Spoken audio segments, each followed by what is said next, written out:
There's a few things I love more than obsessing about how to get a bit to work. So, Yeah, is that your I could talk about it for days. oh my God, yeah. Yeah.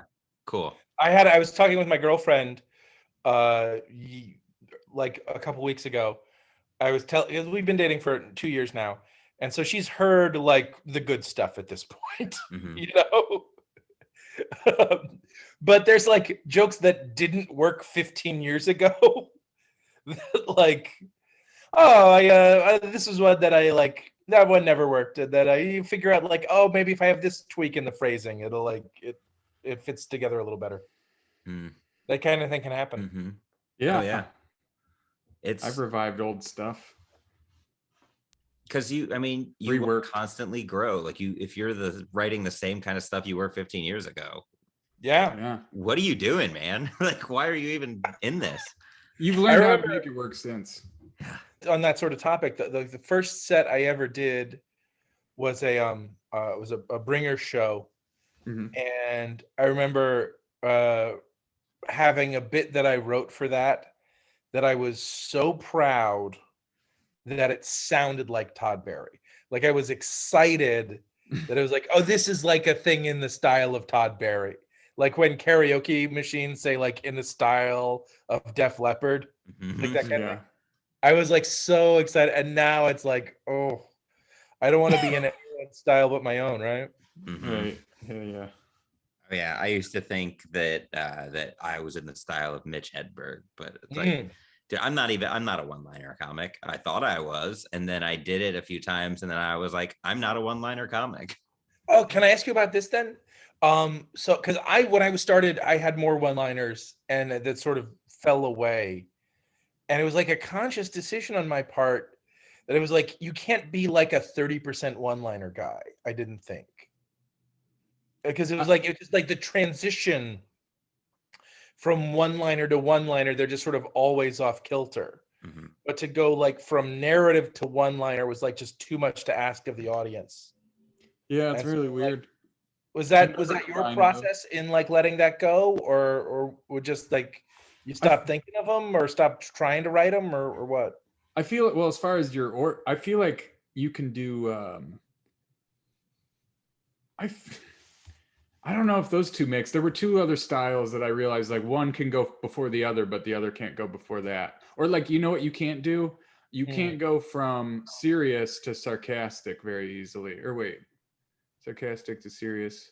Yeah, I think you can't go serious to sarcastic because they just don't they're not buying it. Especially if you're being what's the word? Satirical or facetious or it's like you can have two. I would like to keep styles separate, though. Ultimately, Hmm. like keep them segregated.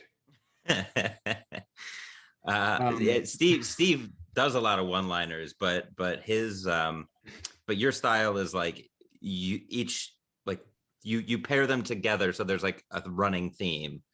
So yeah, I like the way that you do that. I pair my all my one-liners into themes nowadays because I have enough about certain topics, so I Hmm. do that. Yeah, from time Hmm. to Yeah, time too. you don't need to have like everything flow perfectly, but you want to have like a connection, a connectivity that just gets the audience moving through it and with it. Yeah. And so Right. subject matter absolutely can do that. Right. So what I ended up doing was I would write I went from trying to write one liners because if you sit down and you say, hey, I'm going to write jokes, it's you've given yourself an uphill battle that is Yeah, not worth fighting. It's you put too much pressure on yourself. Everything has, you're holding it up to intense scrutiny. You're not letting the creative process flourish. Whereas once I started saying, okay, I'm going to write about milk today, then it would just be, oh, that reminds me of this thing, and this reminds me of yogurt, and what if there was a yogurt man, and just like, and it just takes me in that direction, and then so I free associate, so I have this giant page of nonsense, and then sure. I find like what can I connect with what. I mean, it varies, but sometimes I'll come up with a joke. It'll just hit me and it'll make me laugh. And then I say, okay, how can I build Is there enough to build like a bit about this topic around that joke and have that be the big punchline or like the opening punchline or the closing punchline? Like, so it varies. There's no, and that's the beauty of this, is that's why we can talk about it all day long, is because there's no one way. Yeah, what you're talking about, you know how people say sometimes they get their best ideas in the shower? Mm-hmm. Like it's because your brain cancer sort of like free associate in that way. And what you're describing sounds like trying to write your brain into shower mode almost. Yeah. I find I get the most success doing it that way, for sure. How would you say you feel like when you're writing a joke, when you think something's going to be the big laugh, how often does that turn out to be right versus, oh, the big laugh is somewhere before that or after that, or there? You're just like that becomes like a wrinkle along the way? Like, how often are you right about that kind of thing? Because I'm wrong about that so often. Yeah, same. I don't know. I don't know if I can give you a firm answer on that. I don't look at it as a wrinkle. I look at it as, oh, maybe I was looking at the wrong part of this that's funny. Like maybe this other aspect of the content is what's fun, or the bit is what's funny. And I mean, that moment of discovery on stage to me is way more fun, because I think a lot of comedy is about the surprise. And when you're genuinely surprised that they laughed at something, now you're trying to figure out like what it is that's funny about that, and how can I like apply that to the rest of the bit. But every once in a while, I'll get one that it's like, oh no, that is what's funny. And then it might not be funny the first time I do it, but with like, you know, listening back to it, and like you were saying, like cutting stuff or adding a word here or moving this word from the front to the back, you know, that I like that challenge, because if I know when something's funny, it's just a matter of, okay, how can I communicate that and get the audience on board with that? I find a lot of the time for me when I'm writing something on the shorter side, and often I'll write something shorter and then I'll sort of see where I can build from it. And, you know, hopefully I can take something from 3 or 4 sentences that have 1 joke in them, to 3 or 4 sentences that have 2 jokes in them, to 5 sentences that have 3 jokes in them, and, you know, gradually. And, you know, that can build just over the course of doing the mics and the shows, and it just like running the material through. But I find very often, especially early on, I will be writing to the idea of a punchline. Like I will know the last 4 or 6 or so words of the joke, but I don't know quite how to build the road to there. Does that make sense? Yeah, absolutely. Yeah. That for me is so hard. Like, what information do I need to leave? Do I not need to include? What information do I have to include? And then how do I make the sentences that include that information as short as possible? It's all like not agonizing, but is very delicate and not the easiest. Yeah, sometimes you want your jokes to have just the right rhythm too. And just something just sounds better. It's not even. It just sounds more. All the words bounce off each other just right. And appropriately. Yep, there is a cadence. Like, this is not an example of a good joke. Just to clarify, apologies in advance to the listeners. But you know, everyone was talking about the Snyder Cut. Was the thing that was in the, not to massively date this episode for when it comes out 2 to 5 years from now. Yeah. No, everyone was talking about, you know how everyone 3 days ago was talking about the 3rd version of the Snyder Cut, and now you can release the episode in 2026. But so people were talking about that a lot online, and I was not particularly interested in watching that. No static. If anyone is into that, go for it. But I was not feeling like watching the 4-hour Superman movie. I kind of wanted to zone out, and I just ended up like looking at like old Looney Tunes cartoons, like, because on HBO Max has like these like archives, right? And they have like Looney Tunes stuff going back to like the 30s. So I was just like, I wonder what like the first like Looney Tunes was like. Was it done when they had it there? Was it? And then so he's watching it, and it was very different. It was very different stuff. And eventually I wrote this tweet, which is, while all of y'all are watching the Snyder Cut, I'm using my HBO Max account to learn that the first few years of Looney Tunes were mostly about dogs dancing to Charleston. And right, see, that's what it got, is you nodded and you were like, okay. Yeah. And I'm not trying to say that's the funniest thing ever, but like in my head, I was like, well, that's a funny enough observation. It's good enough for a tweet. And I knew that it wanted to end with dogs dancing to Charleston. Like that was definitely going to be the last 5 words of it. But then I spent like 15 minutes or so. Like, how do I get the information to get up to there? Do I need to say the first few Looney Tunes years? Do I need to say just the first year? Like, how much are you like letting accuracy slide to get it punchier? All that stuff. Right. Yeah, you have to give yourself that creative freedom, because sometimes that the accuracy thing takes away from that distracts from the point of the joke. Do you ever write from a punchline? I mean, in this case, you kind of did a punchline backwards. It's like, okay, here's where we are. Like, what would I need to do to get from there to where I am now? Like, like I wrote from seeing one where a dog was dancing to Charleston, and I was like, this is so different than Bugs Bunny outwitting a hunter that I'm not even sure how they got from the thing to the thing. And it was very funny to me that it started this like unfunny thing. So I was like, well, I gotta get to, but I don't, how to load the information in was tricky. And how much you do put in there. Sorry? Oh, sorry. I just didn't want to step. This is Zoom for you. I fucking hate it. It's like, I fucking hate it. I hate it so much. We've done this all year, and it's the most annoying shit ever. Sorry, that wasn't even what I wanted to say, obviously. So I yield my time. So you interrupted specifically to say nothing, and then explain that you had chosen to say nothing. No, I didn't want to say the thing, but then I wanted to address the elephant in the room. Sure. So I got that out of the way, and you're all laughing now. So that's that'll be a poll quote. I usually don't have this much energy on a Monday night, so I'm sorry. I know. I don't know what we're gonna do when shows come back. Like, everybody's gonna be out performing at night. Hey, guess what? It's my fucking birthday too. Yeah. Oh, happy birthday! Thank you. Is it really? I turned 35 today. Yes. All right. Yeah. Well, I would have gotten a cake, but I'll take 5 minutes right now. Yeah. Let's do 5 minutes. And if you'd turned 34, I would have been so much more supportive. Right. No. I do want to say one thing though. Reverse engineering jokes. I'd say I do that most of the time, but the only time I don't make them, not reverse engineer. I don't think that's sure. I got you. Someone else's joke and then creating a new joke out of that old joke.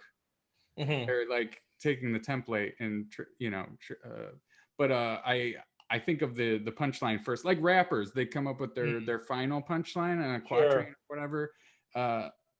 First, and then it sounds so impressive when that was the last one, when really I just thought of that one first, and then thought of some boring ones, especially the one on the first half of the beat of the measure or whatever. And like Big L, good example, New York, Harlem rapper, got shot in '97. I not to show off my rap cred, but the song that reminded me of immediately was Uptown Funk. And Uptown in New York does mean Harlem, so kind of the same thing. Yeah. But no, obviously not that. But like literally in Uptown Funk, they do that, where they're talking about, they go to like, we're gonna go to Harlem, Hollywood, Jackson, Mississippi. When we show up, we're gonna show off smoother than a fresh jar Skippy.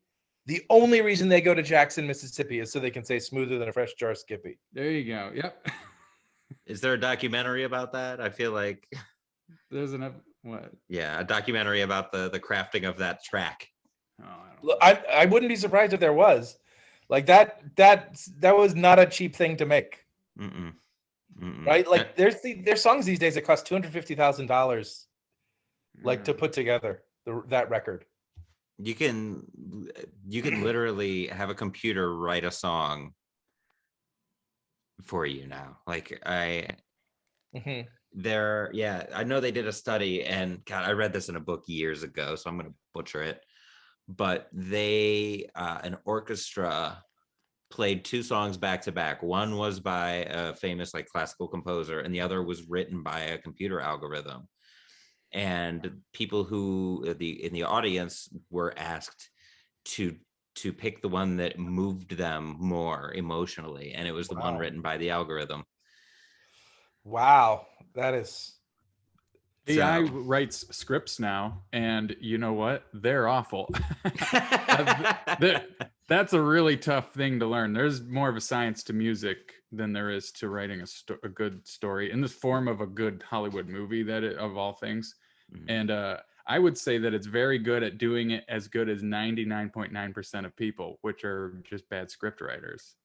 So, because the movie, like things happen and they're somewhat cohesive, and some interesting things happen, but they're also kind of a little bit scary. Like, what are you thinking about? Everybody like gets murdered and stuff all the time. It's kind of crazy. But other than that, it's not a good story though. So it also like when you have these an artificial thing, it's like what's the input that it's drawing from? And if you're trying to make a movie these days, like the movies that you're drawing your scripts from are at this point it's either superheroes or home invasion or like kind of the two categories of movies still getting made. they're poorly detailed algorithms, I think, where it's like they just don't have enough input. You have to put it takes so I thought about this yesterday. You have to put so much information into it, and it has to learn all these sub disciplines. Basically have to recreate a human almost. If you want to have a really good script, you really need to recreate like an entire human, I feel like. And the screenplay, like as a format, there's so many elements to making it the thing that makes narrative sense and that fits into the various parameters that like a studio is going to need or audiences are going to want or that kind of thing. That Yeah. it's like how writing a sonnet has more requirements than writing a limerick. Only instead of 14 lines, it's 120 pages. Like there's certain structures you got to fit in, and I like watching movies. I still like watching movies a lot, but I like it less than I used to. And I think it's because I'm more aware um, when things are bad half an hour from the end, that's because they have to be bad half an hour from the end so that I'm happy at the end. Yeah, And they need to that take you to from the lowest of the low. yeah. Yeah. There's always an The element of dark death night of there the too. soul. I've read Save the Cat. It's Dark Night of the I've Soul. heard about it. Yeah. And I watched Alien where they do save a cat. So There you go. Yeah, I think that's what they based that Kill off your of. babies. Yeah, the main character, the protagonist of the story, has to do something redeeming, and like within the first couple of minutes, we meet them. It's that like little subconscious trick to get the audience on their side, and that I mean that element comes to play in stand up too. When you get on stage, you have a limited amount of time to get the audience to determine whether or not they're on board with what you have to say next. You have to convince them. I always start my set by helping an old woman to her seat. Well played. That Thank is you. Comedy 101. I think Thank that was you. in I Judy wanted to wait Carter's till you book. were drinking from your bottle. Yeah. Yeah, time the first punchline to while the audience is taking a collective drink. That brings Well, I mean, that's the catching him off guard. Like that's you want.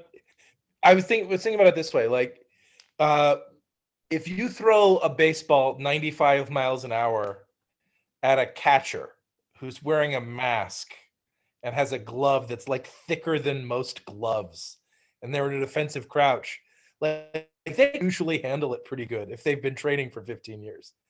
But if you're just walking down the street and someone whips that at you, that can wreck you. And the thing hits harder when you're not ready for it.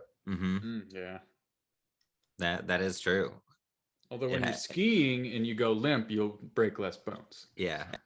Oh, okay, that's interesting. That's I think that's like the opposite, right? Kind of. It feels like it. That's why I said it. So that makes sense. It does. Yeah. Where anatomical experts on this show, actually. No, this was according to an Olympian skier on NPR yesterday, literally on the radio. That's why. So, and they said that that's like a thing that they all know to do. Go limp, and you won't break as many bones or ligaments if you're like out, tumbling out of control down the mountain. Well, I like now that we've dated this podcast, both for people who are fans of the DC cinematic universe and also for NPR listeners. Mm-hmm. So we got options. Yeah, that fact's true year round. Yep. That's funny. I think I've heard that before. But before What's our topic today? Yeah, I was just gonna say let's slide into that. Let's slide into that and apply what we're talking about. Talking general shop though is not dead air, so that's it. Is not. No, this is gonna make it to the final cut, not the Snyder cut. That somebody else is gonna come in and edit and add their Snyder own cut. Just sounds like a brand of potato chips. Yeah, I think Snyder waffle. Isn't it Snyder? Is it Snyder of Hanover? Hanover, but I just like to think that they make potato chips so the joke can work. Yeah. Maybe they do. I don't know. Maybe they don't. You twisted it like a pretzel. Like he said earlier, you got to make it work. You got to sacrifice accuracy. Yep. I don't know when those dogs were dancing to Charleston. Yeah, like there was things that happened in that other than the dogs dancing to Charleston. Like there was a cow that did a square dance, but I didn't mention that. Yeah. So is Looney Tunes just animals dancing to things that, like, literally, the name Merry Melodies? Mm-hmm. That's what it was sold as. It was like, we're going to have like a 10-minute animated musical before that you can put in before the Western that airs like with John Wayne in 1939 or something. And that's so interesting. Like part of a variety package. And just then like certain racist variety package. Yeah. Sorry. Like, you know how in the first season of Family Matters, like Steve Urkel was not the only thing happening.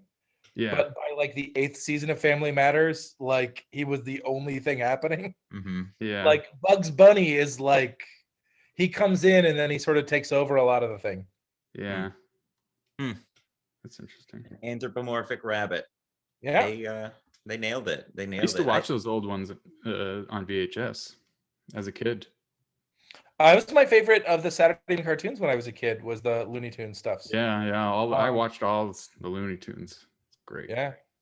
The Roadrunner stuff especially still is the best. One of my favorite. It's like geometry almost. It's just like you're just watching this guy be doomed like perfectly.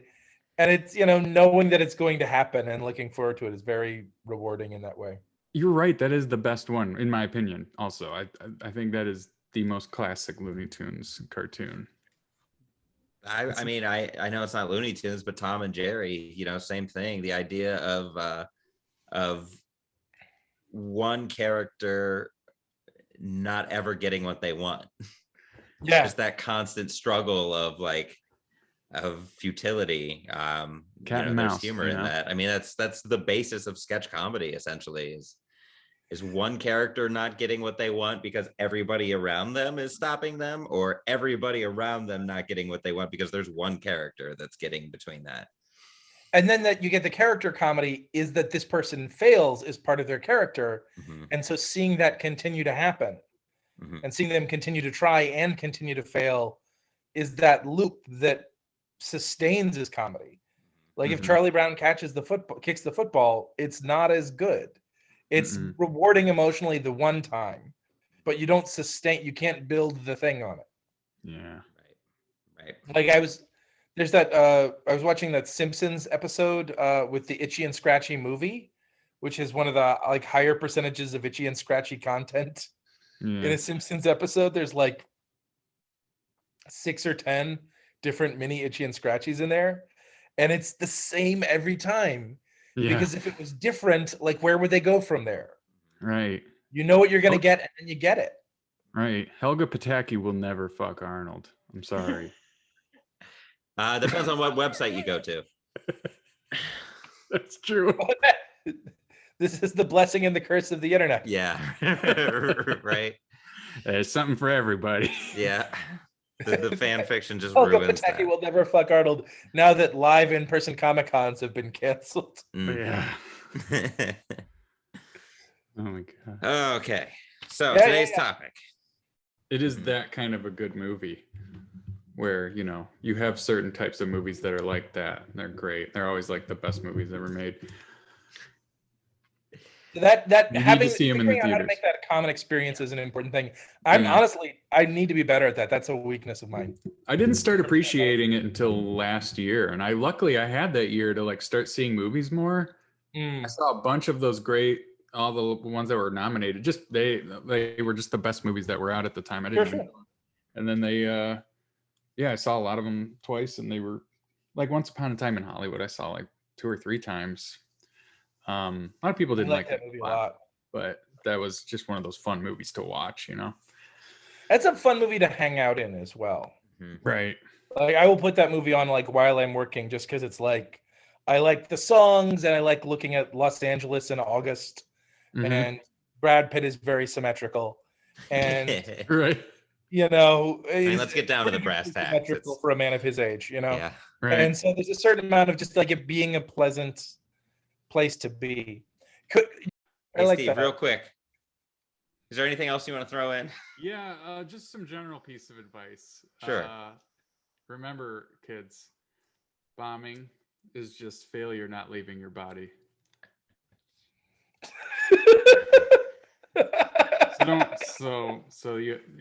So you're screwed, I guess. Is what I'm saying. I like that. I like that a lot. That's Bombing, it's not bombing, it's just suspense. it's just failure. Yeah. I'm just building the tension. How come you never asked me that question? What? Jeremy, do you have anything to add? Sometimes you feel like a nut. Sometimes you don't. Mm. Sometimes when you turn a phrase two times, the second turn of phrase gets lost and people get confused. So like when I say like bombing is just failure not leaving your body, there's 2 things I changed. So people are like, you know, you want to be like, it's failure leaving your body, or it's what's the original phrase? Is pain leaving Weakness your body? is just pain is just weakness leaving the body. Weakness not leaving your body. You could Pain do one is of just those weakness 2, leaving the body. and it'd be a little bit more like straightforward. They'd get the like turn of phrase, but when you turn it twice, they're like, what? I honestly didn't even think of it as a reference. I just thought of it as like its own It's statement of idea. because I changed it too much. A little bit, but also I engaged with it as its own thing, and then Right. found it to be effective as a description of its own thing. Yeah, I guess Like you could say it when is good on its own. you're us and you're in it, and it's just not going away. I think Yeah. you described it really well. Yeah. We're all created in God's image. Then God must really hate himself too. So God is a podcaster. Yes. Oh, God definitely has a podcast. Oh, yeah. That guy loves Podcast. It's like, his words. this episode is brought to you by clouds. Godcast. Also, if you want to protect your data in the cloud, you might want to download ExpressVPN. Yeah.